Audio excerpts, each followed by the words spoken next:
Hello, my name's Kiwi. Welcome to my channel. Today I'm going to be telling you guys all about my tongue split, why I got it, who I got it from, all that stuff, procedure, aftercare. I even have footage of what I went through, kind of, because you can't really talk when you have your tongue split, but there's so much information in this video and I'm hoping to pack it into one video. Also, this is my second time recording this because my first time was very messy, so I'm very sorry that this video is late.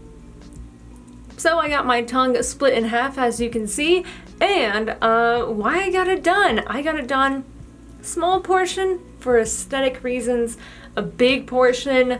It's just I have such a huge passion for the body mod industry and just everything that comes with it. I love it. I have been so sucked in by it for years and years, more than 80% of my life. I have been sucked into the body mod industry and I love it dearly and it means so much to me. So getting my tongue split was more of like just a part of me to give to the body mod industry. I don't know, I just have so much respect for it. And the aesthetic, it is fun, it is nice, but this is one of the harder body mods to do and it was a really big one for me. So a part of it was also kind of that overcoming the healing process, the accomplishment.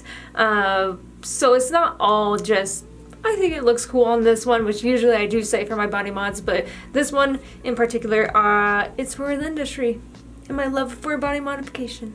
The Cyborgs, I love them dearly. They're so amazing and they do so much for the body mod industry as well, so it meant a good portion to me to get my tongue split done by them. So they are a traveling artist. They do come to your state and your city and get you in a nice, safe, sterile area where they can do the body mod for you. But the only thing about it now is that I believe in 2020 they will be doing all the procedures in Spain and not really traveling anymore.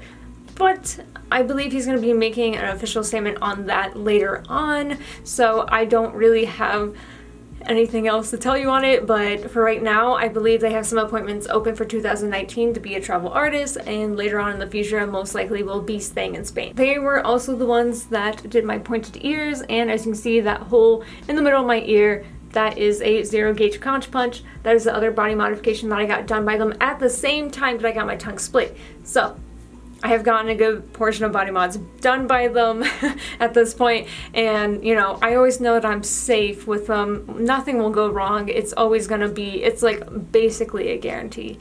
Love them. So next is the procedure. I'm gonna be telling you everything that you need to do before the procedure. First though, caffeine. No caffeine for 48 hours before.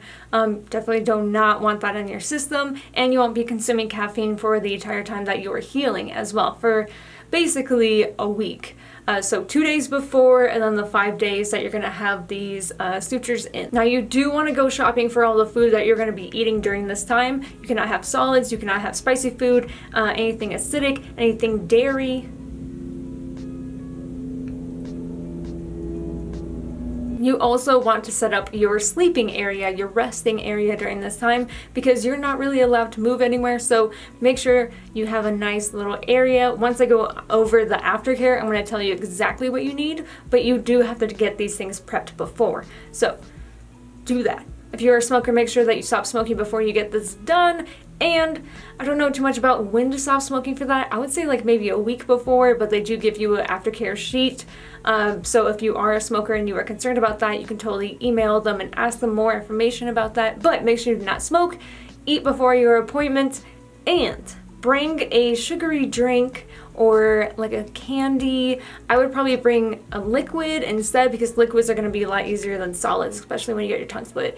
That's kind of going to help you with the adrenaline rush, and for people that get tattooed a lot or for very long sessions, you already know that getting sugar in your system is a very good way to combat that kind of adrenaline breakdown and all that. It's not a fun feeling. Next is Arnica. I got the liquid kind for this because it's a lot easier. You get to put the Arnica directly on the point on your tongue, and you get to let it sit in there, soak, all that fun stuff. But a week before you get the procedure done, you're gonna do it 5 times a day, 20 drops per time. So 100 drops a day basically, and you're going to be doing that a week before. If you ever get any really big procedures, you also do this. I did the same thing for my nose. So Arnica is a really huge help when it comes to healing. Now that you're all prepped, let's talk about the procedure.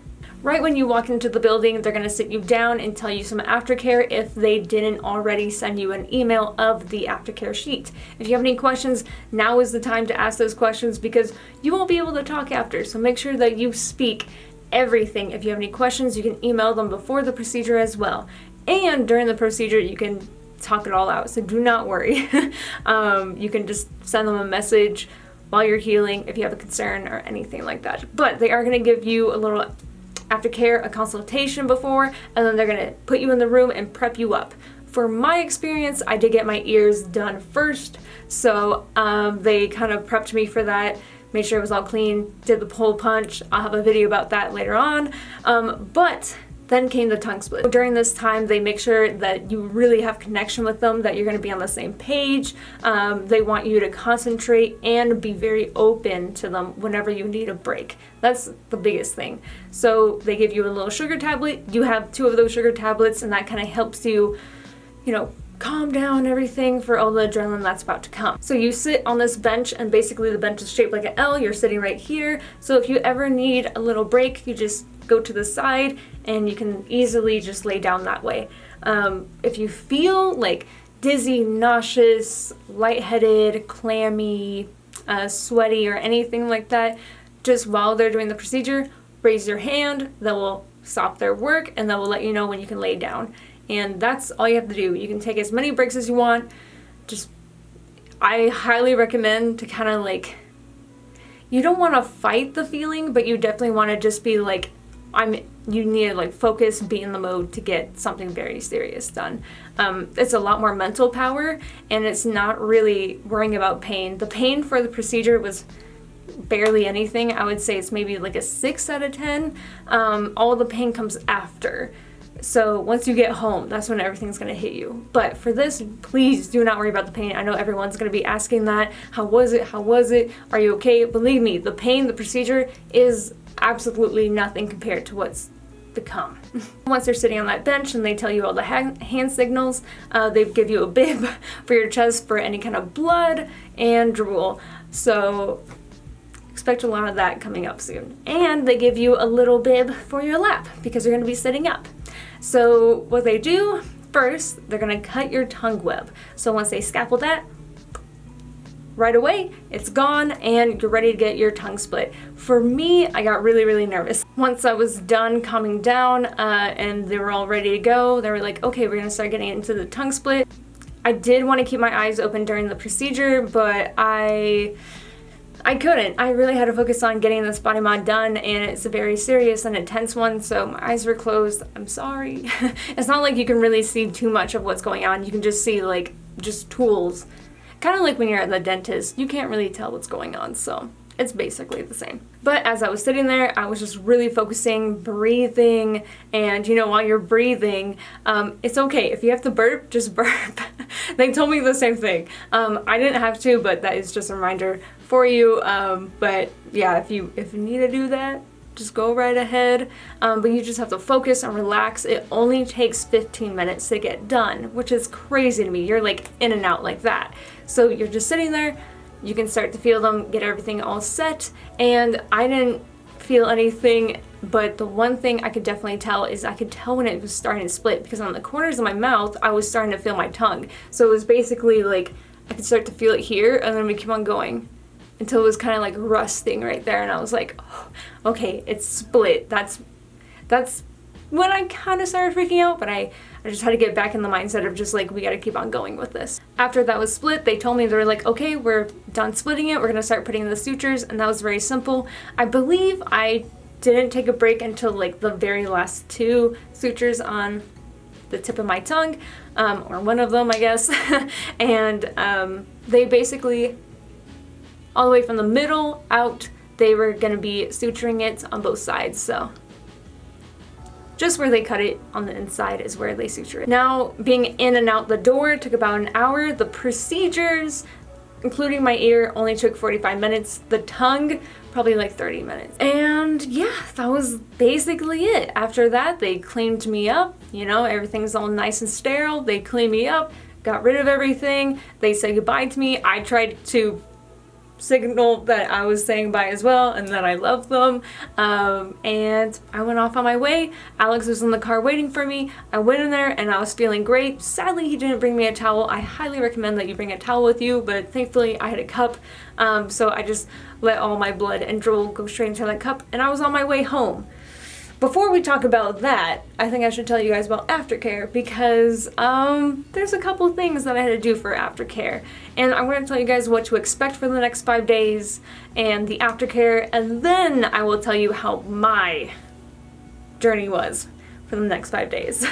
This is going to be for the next 5 days that you're healing. Irritation and blisters at the tip of your tongue and on the stitches. It's happened. It's gonna happen. Like, for a while, I even got past like 5 days of not getting it or any blisters, but they came in for me anyway. Bad breath and white, yellow, and brown plaque on your tongue.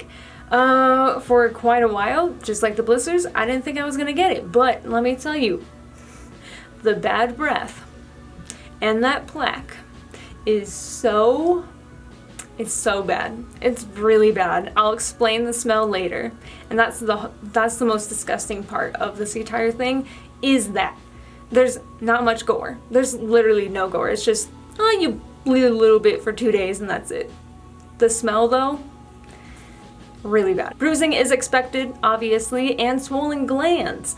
You just got something very extreme over here, so it's kind of natural for anything else in that area to kind of like overcharge itself to help and aid, so kind of expect flu-like symptoms from it. Bleeding and drooling. Bleeding wasn't too bad for me. You can always message them if you need to talk to them about it, but just stay calm. You can totally fix it. It's really not that much. They're not gonna leave you with like a huge problem or anything like that, but if it continues bleeding for multiple days, probably message them and let them know what's going on, or just throughout the next couple days. But for me, stopped within 2 days.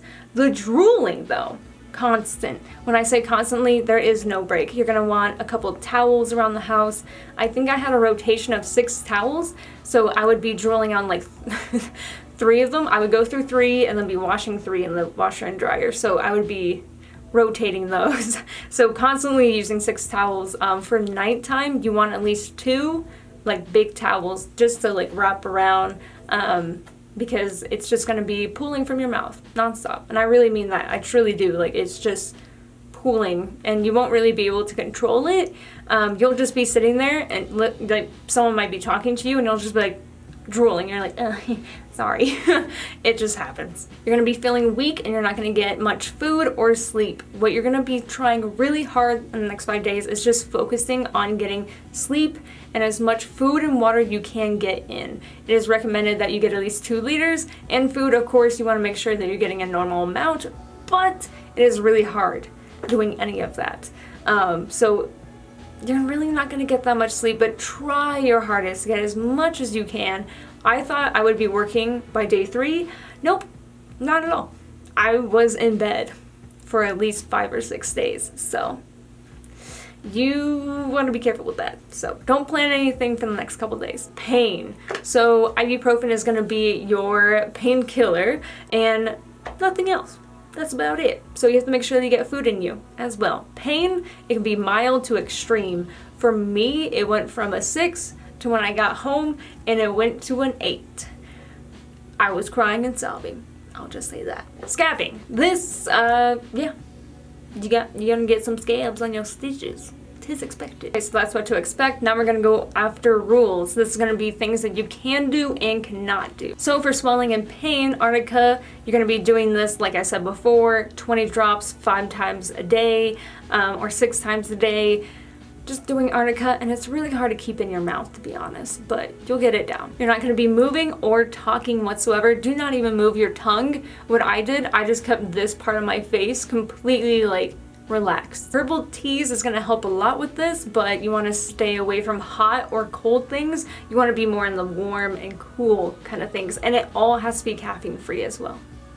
Minimize the brushing of your teeth and your tongue. I didn't start brushing my tongue until later on. I did it oh so delicately, but later on continued to get a little bit more normal in the brushing. But honestly, you want to be super careful. You do not want to pull any of the sutures. It would hurt really, really bad. Thankfully, I did not experience that, but other people have told me that it is a nightmare. You're gonna get bad breath, plus not really brushing your teeth and not using mouthwash whatsoever. It's gonna be stinky. For your resting area, you want to be in a cool room and elevated. I prefer a bed because one, pets can't get up there, anything like that, and you're always gonna be comfortable. You don't have to move around, and if you need to fall asleep, you can just fall asleep. But make sure you have a couple pillows behind you. You are elevated, because you will choke on your drool multiple times. So be careful with that. Stay elevated. Also, if you're laying down, you kind of get more swelling and pain. Like I said earlier, no smoking, mouthwash, do not use a straw, and for spitting, you're not going to spit at all. You're just going to tilt your head and let the drool fall out of your mouth. Now for foods, this is the fun part. Liquids and no solids. Vegan, non-acidic foods, baby food, ice cream, smoothies, but make sure you keep the previous rules I told you with those foods. And of course, no spicy, caffeine, hot or cold foods, like I said before. It's very, very important. Your tongue will let you know right away it does not like it. Ice cubes, I really wanted to do that, but I couldn't. It was so cold that my tongue just automatically was just like, no, like it just stung, and it was like, I'm not doing this. So just very cool and warm things. So for water, they recommend 2 liters a day, and if you can't use that or properly drink, then you need to get a spray bottle and just spray your mouth constantly. This is very important to stay hydrated, because if you're drooling constantly, obviously you're losing a lot of water. For bleeding, if you're bleeding a little too much, contact Sampa if it's really a problem and you're communicating with him. He'll probably tell you that you have to take a suture out early, which is perfectly fine. Don't worry about it. It's all good. Cleaning is just water. So let's say you ate some food, you drank a smoothie or something like that. Every single time you're going to want to get some water in your mouth and just shake your whole head, because you can't really swish it around. So just shake your head around and move that water and keep on spitting out until the water is clear. So that's what to expect for the next 5 days. I'm gonna go ahead and tell you my experience with the healing, with all of those things that I told you. Day 1, I got home after the procedure, and right away I was like, I'm feeling pretty good. I'm gonna go ahead and take 1 ibuprofen. That was my mistake. I'm gonna start setting up my bed. That was a mistake. I really should have just been more prepped for everything. I should have just gone straight upstairs and tried sleeping, take all my painkillers, and eat some food, get some water in me, all of that, just start working on the aftercare right away. But in my mind, I was like, I'm gonna set up my bed, pick a movie, look at this, look at that, take 1 ibuprofen, I'll be fine. No. Right away, I started to panic. The adrenaline was a lot for me. I started having a panic attack while crashing from all that adrenaline, and it was not a good feeling at all. I started crying and sobbing. I felt really bad for Alex at this time, but he was there for me. He got some ice cream for me, some vegan ice cream, and melted it, and I was able to get a little bit on a spoon and kind of like throw it in the back of my throat and tip it over into my throat.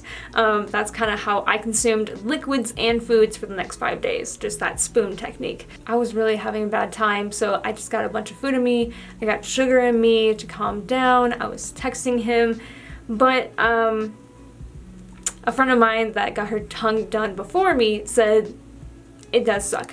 And I texted her right away. I was like, this is terrible, I'm crying, it hurts so much, and I was just complaining. She was like, I know, and it's gonna be okay. So if you have that little like support in the back, it really helps a lot for someone to be there to count down the days with you, because this is like, whew, the aftercare is really bad and annoying, but once you get past those 5 days, it's a lot easier. So the pain that I had at this moment was a solid 8. Sometimes got to a 9. It was mostly because of my panic attack and my heart rate going up so much that the swelling and bleeding was also getting worse, and that kind of made the pain kind of bad. All I had to do was really calm down, relax, and just wait for it to go away. As I got through the day, we got closer to nighttime, to sleep. I got maybe 45 minutes of sleep the first night.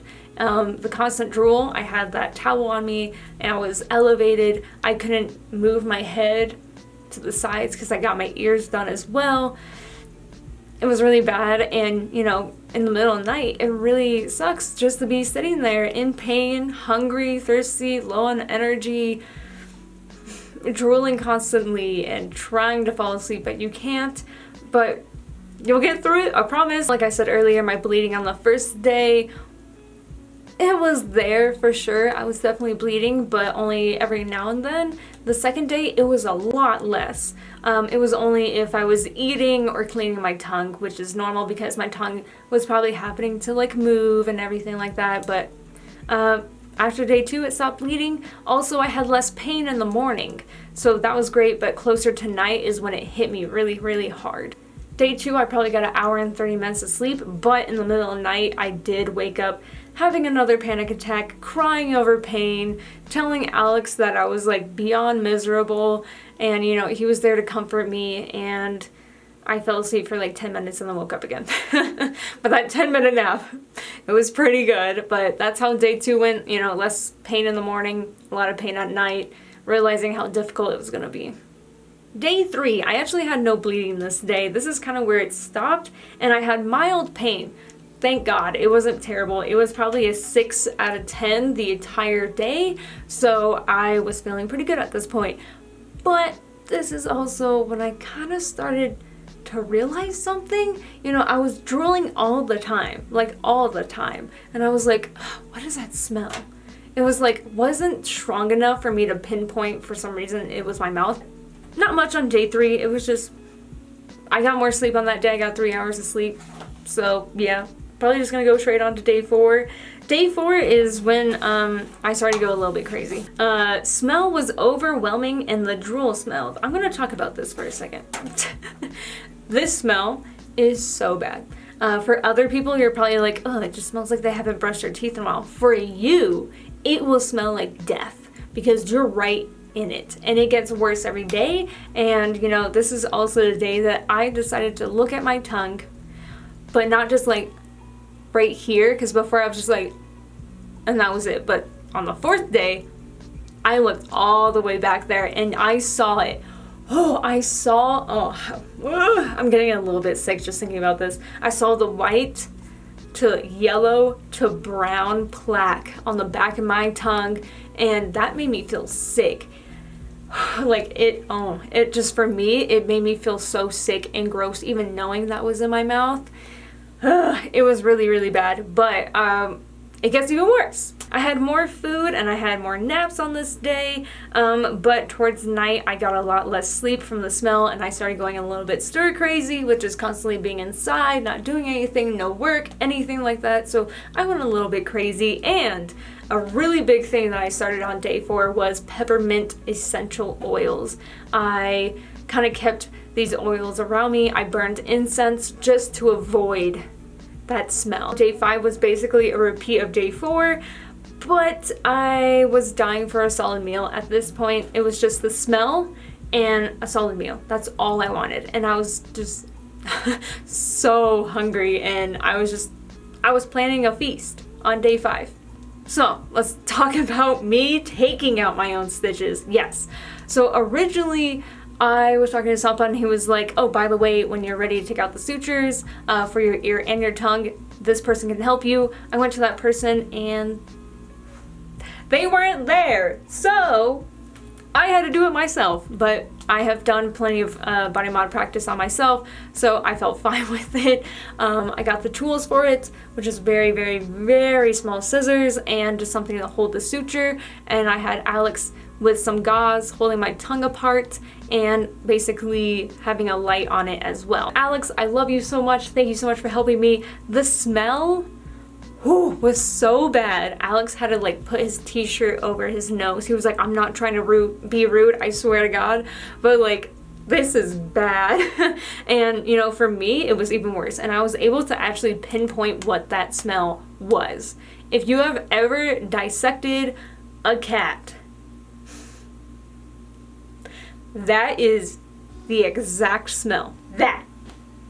A dying cat in the science classroom. It's not just like something like, oh god, I can smell it. It's just like engulfing your face, and oh, it's so bad. I didn't care about the pain at that point. I didn't take breaks for pain when I was taking out the stitches. I was taking breaks so we can get a fan in the room to air out that smell. When you're taking out these sutures, you want to make sure that no fibers are left inside, because if you do, you have to let blisters pop later on when you're healing and let the fibers slowly creep out naturally. So it's not really fun. Sadly, I did have to deal with that. I did get some blisters. So pain and swelling, basically when you take out the sutures, goes away right away. All that pain, it feels like relief. It's beautiful. It's amazing. So many people talk to me about it. I didn't care. Okay, all I cared about was a solid meal. I just wanted food. Okay, so I had to wait 2 to 3 hours to get 2 burgers in my stomach. Oh man, that was the hardest thing for me. Just waiting those hours. I was just sitting there like, food, food, food, food, food. Please, can we go get food? So when you're eating, you want to make sure that you take small bites. I know that you're like starving or you're used to taking big bites, but when you're eating, it's kind of hard to move your tongue to control where the food goes, because you do move your tongue when you're chewing and eating and swallowing. So take small bites until you're used to directing your food in your mouth, because right now it's kind of just gonna be like 2 like spaghetti noodles in your mouth trying to control each other. I don't know, that sounds weird, but that's as best as I can describe it. You're also going to be talking right away. You're going to be drooling for 4 days, and you have to learn how to cross your tongue tips. So why you're doing this is to remove that lisp. So the tips, cross them as much as you can. I can't even do that now. I'm a month in healing. I'm a month in and I still can't do it. But I'm learning to control them like individually, which is really hard actually. It's really, really hard. But I'm sure on the update video I make for you guys for my final update for my tongue, I'll be able to do it then. But like I can't do it. I just I'll get it down. I promise. Talking, since you're drooling so much still, you're gonna sound like a fool. On the first day where I got my sutures out, I couldn't talk. I sounded really funny. I actually have a lot of clips on Twitch of me trying to talk, which I will actually put right here. My lord is watching, so only cowboy gay sex right now. Oh my god, gay sex. Oh my god. I can't say that. My name's Kiwi, and you're watching the Disney Channel. Excuse me, Miss Troll, can you say preposterous, please? Oh my god, I actually tried. Oh my god. Say your name. Wait, no. I don't need to put this on him. Oh my god. Hello, my name is Scream Kiwi, and welcome to Disney World. We provide nothing but the best concerts here. Please enjoy your stay. Come again soon. My speech obviously improved, but I want to say until like 2 weeks I felt pretty confident with talking, and now I feel perfectly fine. Every now and then I will find a word that I can't say. I actually, I think the one word was preposterous. I couldn't say that for a really long time. The change, that noise, change, I couldn't really say those words, but you get it down, and you can't just like stop trying. You have to learn how to speak again. After 2 weeks I felt like I was pretty good, and then around 5 days the drool was pretty much fine. I had this little like drool rag with me basically like this, so if I ever felt drool coming on and I was in public doing something, I would just like, and then, you know, just drool in it and then continue my day. Yeah, plaque went away after like 2 days of taking out the sutures as well. That's a really big update. Now we're gonna talk about aftercare for your tongue after getting the sutures out. So you're gonna be stretching your tongue 5 times a day, or as much as you can, for 20-minute sessions. So 100 minutes a day. For a workaholic like me, that's really hard. So make sure you make a schedule out of how you're gonna fit those stretches out, because you have to do that for 4 months straight to stop regrowth. So make sure you're ready for that. How you're gonna stretch your tongue is get 2 pieces of toilet paper or a rag if you want, clamp down on the tongue, on those, just stretch it this way, this way, this way, this way, this way, this way, this way. Just every way you can for like a minute.